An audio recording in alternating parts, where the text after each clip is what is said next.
वहीं दूसरी तरफ कंगारुओं की ताकत बढ़ चुकी थी। कुछ ऐसे ही हाल में 7 जनवरी 2021 को सूरज की पहली किरण जब सिडनी क्रिकेट ग्राउंड की इस हरी घास पर पड़ी तो उस रोशनी में छिपा था एक नए युद्ध का आगाज। हर निगाह, हर उम्मीदें अब सिडनी के आसमान पर टिकी थी, क्योंकि यह मैच अब सिर्फ एक मैच नहीं था बल्कि इच्छा शक्ति बनाम अहंकार की लड़ाई बन चुका था। एक तरफ जहां कंगारू अपनी पूरी ताकत के साथ अपने साम्राज्य में खड़े थे, वहीं कंगारुओं की सरहदों में खड़ा था एक चोटिल युवा भारत।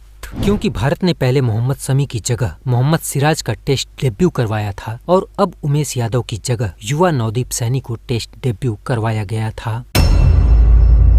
कुछ ऐसी ही परिस्थितियों में प्रारंभ होता है इस टेस्ट सीरीज का यह तीसरा टेस्ट मैच की शुरुआत सिक्के से हुई। सिक्का हवा में उछाला गया और जैसे ही सिक्का जमीन पर गिरा वैसे ही किस्मत ने कंगारुओं की हथेली को थाम लिया। टॉस जीतकर कंगारुओं ने पहले बल्लेबाजी करने का फैसला किया। विल पुलोस्की के साथ कंगारुओं के तूफान डेविड वार्नर ने सिडनी की इस धरती पर कंगारुओं की पारी का प्रारंभ किया, लेकिन पिछले मैच में अपना डेब्यू करने वाले भारत के युवा शेर मोहम्मद सिराज ने कंगारुओं के इस तूफान को अपने हाथों से थाम लिया।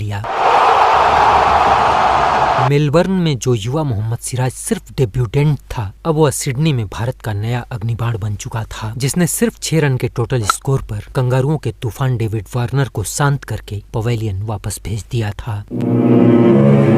लेकिन सिराज के इस प्रारंभिक प्रहार के बाद विल और लाबुसैन ने कंगारुओं की टूटी कड़ियों को फिर से जोड़ना शुरू किया। विल ने अपनी बल्लेबाजी से कंगारुओं की पारी को ऐसे संवारा जैसे कोई कलाकार अधूरी मूर्ति में जान डाल रहा हो। पहले विल ने अपने अर्धशतक से कंगारुओं के सन्नाटे को तोड़ा, फिर लाबुसैन ने अपने अर्धशतक से कंगारुओं में जोश की लहर दौड़ा दी। बारिश ने बीच में आकर थोड़ी देर के लिए कहानी को विराम जरूर दिया, लेकिन पहले दिन का खेल जब तक समाप्त हुआ तब तक कंगारुओं का किला मजबूत होकर खड़ा हो चुका था। कंगारू सिर्फ 2 विकेट के नुकसान पर 166 रन बना चुके थे और भारत की तरफ से मोहम्मद सिराज और नवदीप सैनी को सिर्फ एक विकेट हासिल हो सका था और लाबुसैन 67 और स्टीव स्मिथ 31 रन बनाकर अगले दिन भारत की परीक्षा लेने के लिए नॉट आउट रहकर अपने शस्त्र समेत वापस लौट गए थे। पहले दिन का खेल पूरी तरह से कंगारुओं के पक्ष में रहा और दूसरे दिन कंगारुओं ने अपनी कहानी वहीं से प्रारंभ की जहां पहले दिन के आखिरी अध्याय का अंत हुआ था। लाबुसैन और स्टीव स्मिथ कंगारुओं के 2 योद्धा, 2 सुरक्षा कवच, जिनकी साझेदारी अब भारत के रास्ते की दीवार बन रही थी। दूसरे दिन भी इन दोनों बल्लेबाजों ने मिलकर अपनी टीम के लिए 40 रन और जोड़े, लेकिन 206 रनों के टोटल स्कोर पर जब लाबुसैन 91 रन बनाकर अपने शतक की चौखट पर दस्तक दे ही रहा था, तभी रविंद्र जडेजा की इस गेंद ने उस चौखट का दरवाजा बंद कर दिया।